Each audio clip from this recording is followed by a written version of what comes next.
Welcome to the While My Batteries Charge podcast. Join us as we talk about all things radio control. And now, your host. Folks, this man, he is the king. Mr. CCxRC himself. Tony CC. Hey, what is going on, you guys? Welcome to the While My Batteries Charge podcast. I told you there'd be more, and they're coming. Especially going here into the new year. I'm looking forward to it. Like I said in the last episode, I'm getting excited about RC again. Lots of things that are just happen make that pop. Part of it being winter and getting back into the SCX24 game again. I just really like him, guys. I just have so much enjoyment in that sphere. I know some of you just don't get it at all. Like, you're just like, I don't even understand how that's a thing. They're no fun, and you're killjoys about it. You don't like me having fun doing it. But, I mean, Harley's starting to see a little taste of the 24 scale fun. And that was fun with their live stream the other day. And I call him out. I just did pretty well with my Class 2 at our last competition. Had a little grudge match with my buddy Rick, who has 124 Mop is his website. He has a portable 24 scale trailer that he can tow around and do competitions or birthday parties or any kind of stuff like that. So if you're in Michigan and you're looking for something like that, you have like a youth group or a school thing or a bar mitzvah. I don't know what it would be, but you have an event that you want to have a trailer roll up with a bunch of little tiny trucks on it that people can have fun playing with. He's the guy to contact. Anyway, he tows it behind his red Jeep Gladiator, which is amazing. I mean, he's got big old tires on that. I don't even know what size they are. They're massive. It's one of the best looking Gladiators I've seen. Gold wheels on it. It just, it's good. Anyway, he made a Gladiator to kind of replicate that. He had somebody paint up one in red. Looks fantastic. And, yeah, he was like, all right, grudge match, man. You got to bring your copy of your identity theft truck that you copied off of Weston. He's like, I'm copying off of both of you guys, and we need to battle it out. Gladiator versus Gladiator. And so we did that, and it was awesome. And we basically competed against each other to the top of the leader chart on the Class 2 that those were both in. And I won't give away all of the spoils yet because there is a video that we're trying to make for it, and I'm hoping I can get with Pablo on doing it because I think it could be super fun if we can make it happen, as I'm hoping it can. As we film both of the runs, and it was just like nail biter. And it's a matter of how do we want to put it together? Do I want to do like one person's whole half of a run, and then you see the next person and you kind of see where they get, and then you do the next. Basically how we did it is I started on the first course, and then he followed after me on the first course, and then he had to start on the second course, which meant I got to see what he got on the second course, which is the same with him on the first course for me. And then I did the whole thing. So I don't know if I want to just do it real like that and kind of have the drama build out throughout that, or if I want to do it gate by gate, just cut away from one and say, here's gate one, this is what we're going to traverse, show one, cut away to the other, and then cut back, and then just kind of see in what would be like real time what the scores end up being. I don't know how I want to do it yet. And then how they come together at the end. I don't know. I'm still trying to work that out. But either way, I think there can be some drama because it was super close. And there's a couple spots where you just bang your head like, oh, I didn't need to take points there. How was I not paying attention? So yeah, sorry, I got my coffee here. I'm going to be drinking it every once in a while because it's winter. I'm getting plugged up a little bit, sinuses, all that kind of stuff, congestion, but we're pressing on. Anyway, it could be really fun, I guess, no matter how we do it. Maybe you guys could comment. I'm talking about this early enough in the podcast that some of you may be at a point where you could still leave a comment saying how you think we should do that. because I'm torn. Part of me wants to just do full run, and split it up into 4 different parts. My first course run, his first course run, his second course run, my second course run. But part of me really wants to cut it from gate to gate and kind of do flyovers and kind of talk about what is going to happen on that next gate, almost like a golf video. Pablo and I hinted at it. The idea just came out of nowhere as I was, I don't know why it popped into my head of, I guess we were talking about crawling videos and how comp ones could be so boring. But then I started talking about the disc golf videos and how they make it so it's not boring. So I don't know if we can pull it off, but I want to try. So that's kind of where we're going with it. So we'll see what happens there. I just don't know how to do it. Like, because there they do hole by hole, but there's like 4 people at each hole, and you're kind of tracking their scores as they go through the whole thing per hole, not like for a whole run. And so you're seeing the scores change and go back and forth. So I kind of want to do it that way, I think, even though that's not how we run. So it'll be a little jumpy, and that when we come back to it, especially if somebody's just like barreling through a gate like it's easy, and then you just cut away to the other truck. So I don't know. I'll talk with Pablo about it too. I'm curious what you guys would think. But yeah, there's new releases to talk about. There's Christmas to talk about, and new releases, and what we want to see under the tree, RC wise, that kind of stuff. If there's anything, maybe it's tech for RC, maybe it's just you want a new selfie stick for going out and filming videos. I don't know. We've been doing a series on Talk Your Face Off, where we're kind of going through and doing a top 10 list for different things. Started with bashers over 350, then under 350 bashers or fast kind of cars.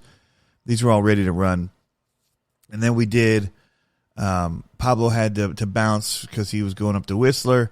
And so we did like a tech one, where it's kind of different things that we use for YouTube and what kind of new stuff we'd want there for tech and tools, kind of a little bit, mainly tech.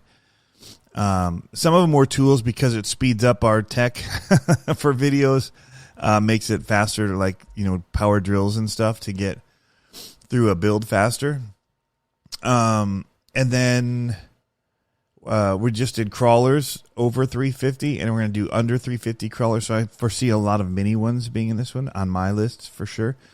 And then I don't know what we're doing after that. That might be the wrap up of it. But yeah, it'll be getting closer to Christmas anyway. We might do one final, like just top of all of the lists. Like, of all the lists that we've just come up with, what would be your actual top 10 things that we want to get? I don't know. We'll have to see. We may just bounce on that and, just bail after that. But there's so much to talk about. There's so many things. Kind of just to tell people what interests us in RC is just a kind of a fun way to do that. So just kind of lay it out there for people. It's not like a super, some people do it and it's all about, the clickbait ones and different things. This was really just for us to talk about what we're interested in that's out there on the market right now, basically in each of these classes. So, all right, moving on. Just got an ARRMA Granite Grom, took it to the skate park, beat it up. So much fun, durable little guy. But I do see some spots where there's potential breakage, and it's going to be in the drive line as far as the diffs and the actual drive shafts at like the CVD joint, kind of because it converts to plastic at that point for like the hub part and out. So, yeah, still for my driving, I don't think it's going to be too much of a problem. Maybe every once in a while it'll go bad. They do have HD versions of those, like the heavy duty that you can get that are all metal. So I'll talk about that. Little compare and contrast of the LMT Mini on here. I just did a video on it. This is going to be a kind of an abbreviated version of that for people that may not have seen the video and just want to kind of hear it in podcast form, where I kind of share some of my thoughts on it. I'm definitely a fan of both. If I only could buy one, I would pay the extra money and get the LMT Mini. Some people might pay the same amount of money and just get 2 Groms and, have them to just race each other, whatever. But I just really, really like the driving style of the LMT Mini. And I think that comes down to just me liking monster trucks in general. I like the scale stuff that you can do with it to kind of replicate the real monster trucks with the backflips and all that kind of stuff, and just scale driving. The Granite's just going to be one that you just take out and you can just bash it, go fast, smash into things, jump it through the air, not worry about it like hitting hard and really breaking. Because I took it to a skate park and thrashed it, bouncing and flipping and crashing and nothing. Although I did run it straight into a rail, a grind rail, one of the posts for it at full speed, and I did break a shock. What I guess would be the end of it, the shock end. So super, super cheap part, just to buy a whole set of shocks, I think it was $10. Put one on, and I have a spare one now. But I was surprised because I hit right on that wheel A-arm shock area, and it should have just destroyed that whole right side of the truck, and it didn't. It just broke the little rod end on the shock. It's like, wow, okay, cool. And I just kept bashing it like that with the shock hanging and whatever, and we just kept thrashing it like, it's bottoming out. Who cares? They're little beasts. Now, I do think that we say that they're tough as nails, and I have to put an asterisk after that. They're tough as nails to people that know how to drive an RC car. There, I said it. If you know how to drive an RC car, it should be tough as nails. If you hand it to a kid who's never driven an RC car, it might be tough as nails. It might also destroy the driveline because they're landing on throttle. They're running into things straight on, but they're still holding the throttle when they hit it. I at least know when I'm about to hit something, usually I'm letting off of things. And so you're not going to have that same force behind the diffs and behind the drive shafts that are still turning as the wheel slams into something. So that's the caveat. So you have a little less power behind it that would make, say, a driveline explode. Again, going back to a person that said that, when I was saying how tough it was to Jeff at Reaction, he said, well, my kid destroyed it first day, hit a curb, whatever, and blew out the CVD, just in pieces, which I believe probably happened, he's not lying about that. But I also think if it's a kid and it's like they're hitting curbs and stuff anyway, they're probably just full trigger as they're doing it too, and they're not letting off. And so when it runs into something and it meets a stopping force, but you are still trying to drive through that, you're going to brake. If you were off throttle and you hit that curb, it might just stop and not have that extra force behind it trying to fight where the breakage and explosion of all of that would happen. So that is the caveat that I would say on the tough as nails durability of it. LMT Mini also found to be tough as nails. I, however, would not take it to a skate park. Just parts, the body's not going to hold up as well. In fact, I did crack my Granite Grom body, the green one, my favorite of them. I did crack it. It was cold, super cold, and it probably cracked when I slammed straight into that post. But it's fine. I'll put tape on the back, and it'll be good. But, structurally, the whole thing was sound. And I think the LMT could take it. I mean, I've seen people thrashing it. You're going to watch Big America going big with his too. And every once in a while, he'll case into his wood jump, and that would be a pretty hard force. But other than that, he's landing in sand. So just remember that as you're doing it. And if you're doing it onto cement or you're doing it onto hard packed dirt, your miles may vary on the toughness compared to other people. And I know he said even with his full-scale LMTs, he hasn't really done much breakage of the axles. And again, I think some of that is due to him landing on a sandy, loose surface. So everybody's got to weigh these things when they think, oh, these things are tough as nails. I can go out and do that, and it's not going to break. Pay attention to all the factors. There's a lot of factors going into why yours breaks and other people's don't. Because I keep hearing about how the LMT 1/10 scale people are just like, oh, it's not tough at all. It just breaks all the time. Mine have been super tough. So, and we're not babying them. We're going nuts with them. And they're super tough. So, yeah, again, it's one of those things when you read people say that. And two, and I'm not saying this about you, right? But there's some really bad drivers out there. If you go to an event and you watch, there's some really terrible drivers out there. And so they still have commenting power. And so when they go into things and thrash and talk about quality of products, you know, we don't get to see how they drive when they're on necessarily just because they're on posting. If they're not posting videos of how they drive.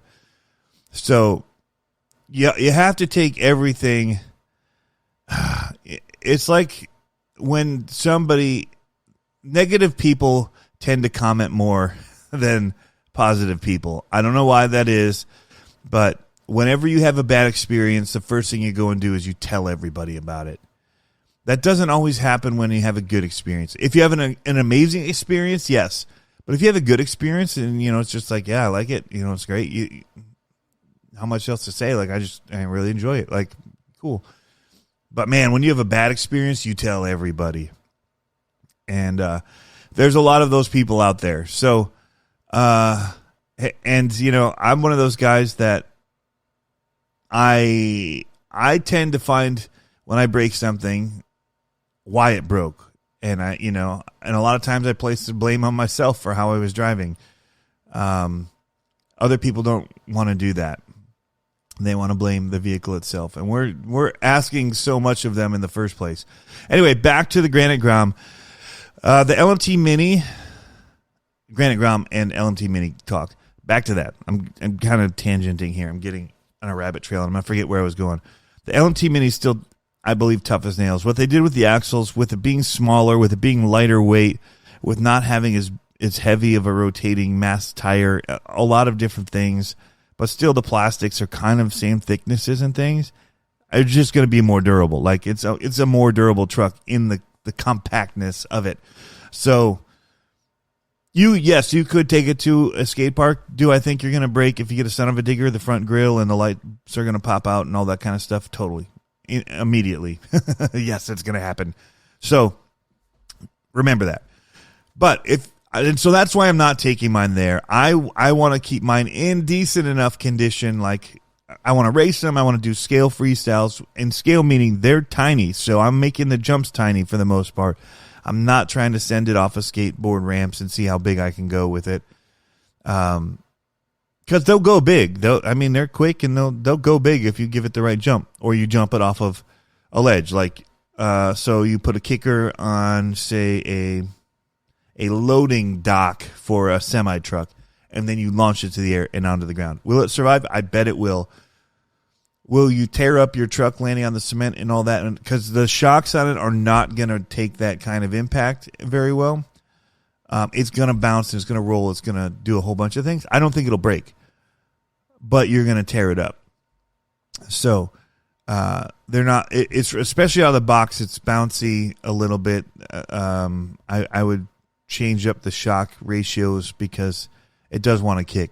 However, I like mine to bounce, because I use that for slap wheelies. I use that for doing moonwalks, that kind of stuff. So, and if you're running in sand or something else like Big America or softer, you're getting some forgiveness from the ground you're landing on anyway. Or you're doing the smooth greased landings like he's doing. And I would imagine that most of his hard hits are from trying to grease the landings and hitting the jump and not making it. Which we did when we were shooting the LMT Mini video. We cased jumps like crazy, trying to grease landings, and it took it just over and over and over. So both very durable. I think the value is there on the LMT Mini. I would pay up to $300 for it personally. That's about where I would have been willing to go for it. It's at $270. I couldn't see paying more than $300 for it. It is brushed, like everybody's saying, and I think that's where your cost savings comes in, is because they used a brush system in it. Because again, materials-wise, there's a little bit less material, but you're not paying much for the plastics. You're paying for the molds. You're paying for, all of the processes of doing the cutting of the aluminum and painting it and all these things, which in materials, a little bit more money, of course, for the other one. But they're still all the same. They built them like a scale replica of the larger one. So the cost of manufacturing is still going to be, it's got to be close because they have the working lights. They got all these things that are still in there. But they gave us the cost, so you're paying still for the molds and you're paying for the bodies and the licensing and whatever. I mean, how much more is it for Lexan for the bigger body versus the little and the paint? Not much. Now, you're going to be shipping container space? Yes, for sure. There's definitely cost increase in the larger one that you're saving by doing the smaller one. But they packaged the smaller one so cool with the see-through and, I mean, the art and everything on it's fantastic. So your savings is coming from electronics being changed out. And then what little you're savings from, the little bit less metal used and the little bit less plastic used. But again, those aren't saving you hundreds of dollars when it comes down to it, in those things. But in electronics, yes, you are getting a big savings there. So everybody that's saying, oh, it should have been brushless for that price, I disagree.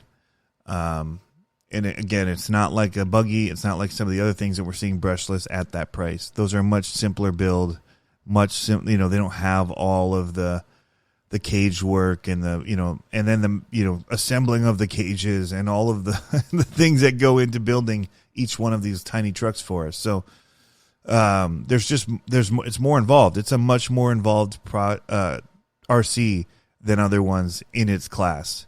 I don't see like an 18th scale that is this developed. You want to compare it to the Grom? Okay, let's talk about it compared to the Grom. The Grom has plastic inner or really cheapy inner diffs. They're gonna blow. You're not finding that with the LMTs. The drive shafts, the ones in the axles on the LMT are metal all the way out. Durable.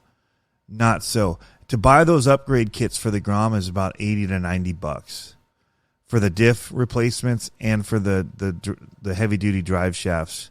$45, I think, or $40, somewhere in there. So it's about $80 to $90. So you're looking at, if you add that on, that's $220. Now we're getting closer to ballpark. It's still not licensed. The wheels they don't have foams. The tires don't have foams on the Grom. They're not as good of a wheel tire combo. It's a plastic chassis versus the aluminum. There's lights on one. There's a cage with a driver and all these things that go into the one. There's sway bars. There's metal links on it, 4-link metal, 4-link on. I mean, I could just keep going down the list.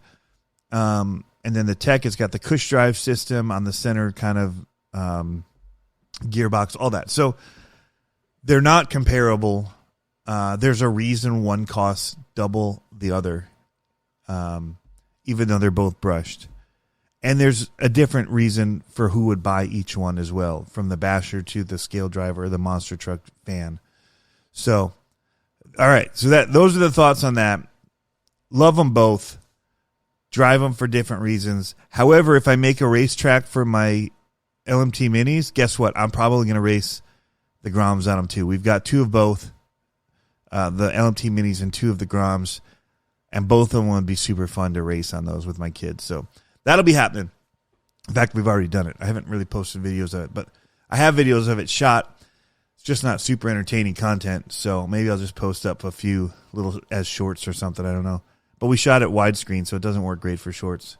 Going to get a quick drink here of my coffee. And then we'll continue on. There we go. All right, so other new releases to talk about that I saw that impacted me in some way. And that is going to be the Axial CJ-7, right? Another Jeep from Axial. I can hear the eyes rolling now. It is beautiful. The detail that they've put into this is fantastic. They kind of nailed it, as an off-roading Jeep, with the body panel stuff that they did. For the molding around it, the aftermarket looking like doors on it that do open and swivel. So here's they brought it in at $500 ready to run, which I think is a decent price on it, considering the bodywork, considering that it is their SCX-10 model with the 2-speed transmission, with the dig capability that you can, it only comes with the option to do one or the other. And it's set for dig, which is kind of probably where I would use it the most for this particular vehicle. Well, I don't know. So let's talk about what I like about this vehicle. So when I first got my first crawler, and I said first a lot there. When I first got my first crawler, I got it was 2014 it came out, the Axial SCX-10 2012 Jeep Wrangler Unlimited CR Edition ready to run. The Casey Curry based CRC edition, Black Rock wheels on it. You have Goodrich crawler tires on it. Had the light bar going across the front with the 2 little spotlights by your mirrors. It was lighted out, lots of lights, very cool. Tactic stuff in it, Tactic servos.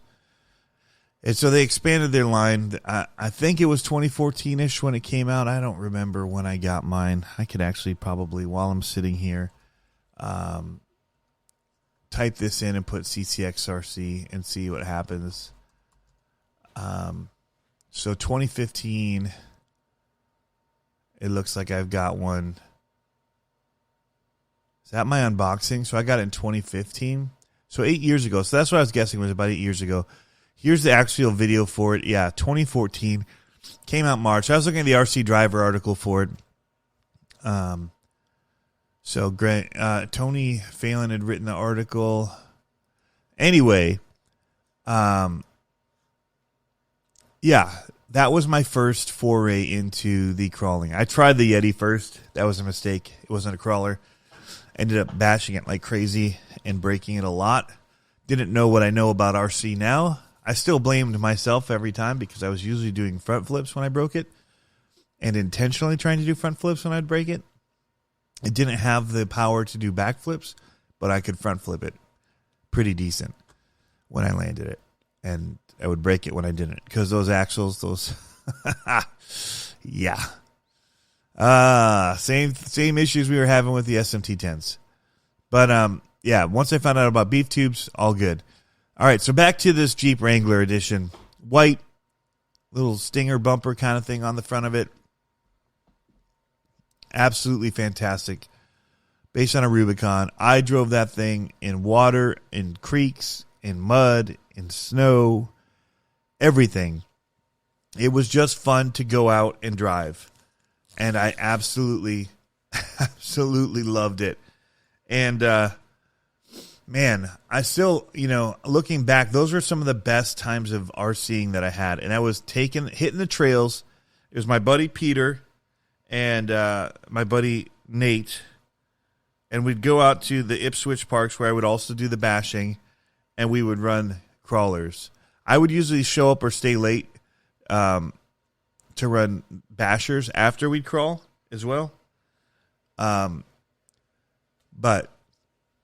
we would spend hours out there just chatting, crawling, just hitting whatever lines, mud. And, at that time we were putting drivers in them, and both Nate and Peter had theirs like completely scaled out, hard bodies, whatever. They were RC 4-wheel driving it or custom body. Peter did a bunch of custom bodies and always was customizing his stuff. And I had my Jeep Wrangler with, I strapped some stuff on the top of it that were kind of scale items, put a little dog in the back seat, cut up a figure and Velcroed them in the driver's seat. Try to make it look like it, as cool as theirs. It wasn't, but at the time I thought it was. And, yeah. So what I love about this is their video for it in particular kind of took me back to those days. I was watching them go through the water with the CJ-7s and the type of terrain. They weren't hitting comp trail type terrain. They were hitting just dudes out having a good time, trailing kind of terrain. And I really, really miss that. I'm watching the video right now. So they start, first of all, cool shot. They're walking up with the keys, make you think they're about to jump into real Jeeps here. They got a great forced perspective shot. And then they pick up the one in front of the, there's a guy climbing into his real CJ in the back. And they pick up the one in the front. So, that first drop in was pretty steep. But then they start driving across the top of this waterfall and just getting the tires wet, driving through pretty flat stuff, a little bit of mud splashing, a lot of mud splashing, like just diving in, big splash going. But it just, all of this reminded me of having that first Jeep. And I wasn't worried about having the most capable truck. We were out there with, that little closing console is so cool. It's just different. Nobody's doing that really. But we weren't worried about having the most capable. Yeah, there were some lines where like, oh, can you make it? Oh, you made it. I can't make it. But it wasn't like we were competing. Like it was a little bit like you trying to make it. You'd try several times to climb something and see who could do it. But it wasn't like gates or anything. However you got up, it was fine. So if you could find a way up it. And so I'm just watching these things crawl over these rocks and just do kind of scale stuff. And man, that makes me want one. They look really good too. Like they nailed it on the looks. They really, really nailed it on the looks, the scale details that they put into it. And I'm sure Jeep CJ people will rejoice at seeing this out there. They got it scaled pretty good. And then it's full interior, like for the two drivers, 2-door. And you can put drivers in there again. And that, takes you back to those original Wraith days. And so it's good to see that. Like that was so much of the fun, was just kind of decorating them out and hitting the trails. And in the videos, they look so fun and cool. So I need to get back to that. $500 isn't a bad price point. This might have just jumped onto my top 10 list for the 350 over, and it might be at near the top. I don't know what else I would want. Like I have things on my list, but I already have them, and it's just because they're that good. So, I don't know. I'm kind of torn. But I've got other stuff to spend money on right now too. So, instruments and music stuff that I want, and but that's high on my RC wish list right now, especially with winter coming. So that would be a fun one also to run through the snow. Well, we'll see. We'll see how things go. But I've got too many as it is. I got to keep telling myself that. You have too many. You don't need it, because I'll just take the mash again out and do what this thing looks good doing. And I'll just do it with the mash again. That's what I'll do. Same kind of idea. I think the mash again kind of fits in that world for me too. So, also, I did not get the Razor out last week when I said I was going to during the last one, because I ended up getting the Grom and running that, and we raced the LMT Minis. So we changed what we were doing. Little bit changed up the plan for the day. I had the batteries charged, but I also had the LMT Mini batteries charged, and I'd also gotten the Grom, and then 2 Groms, and then we raced them and had fun. So we're still having fun RCing, but now with the Razor. However, we're supposed to get, I think, 3 inches of snow here today. And if we do, I think the Razor might be hitting the snow.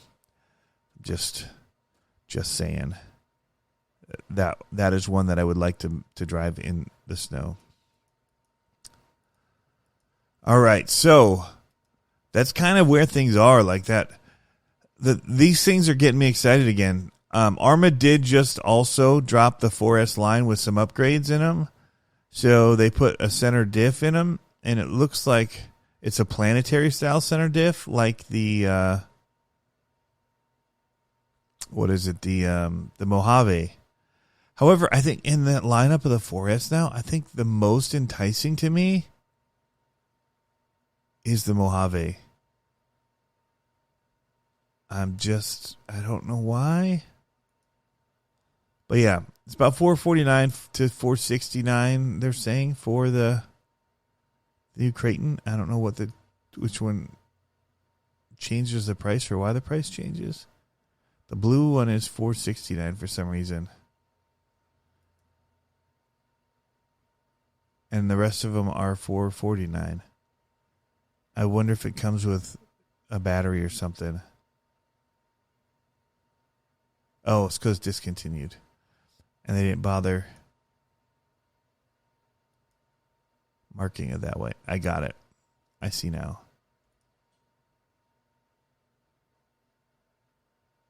Yeah, so they got the pre-orders open, and they did add the Metal Gear center differential into that transmission case. So that's pretty cool. Instead of just being the slipper design, pretty cool. All right. Well, guys, those are kind of just some of the updates I see. I'm looking forward to more comp crawling. My buddy Rick's supposed to be bringing me a little bit of Red Rock to bring up here to the studio from one of his courses he'd built that he's getting rid of to me. And so we'll be working on getting that set up and kind of cleaning. A lot of cleaning. I got so much cleanup to do and clear out. I got to get rid of stuff to make room for the new stuff. But until next time, guys, see ya.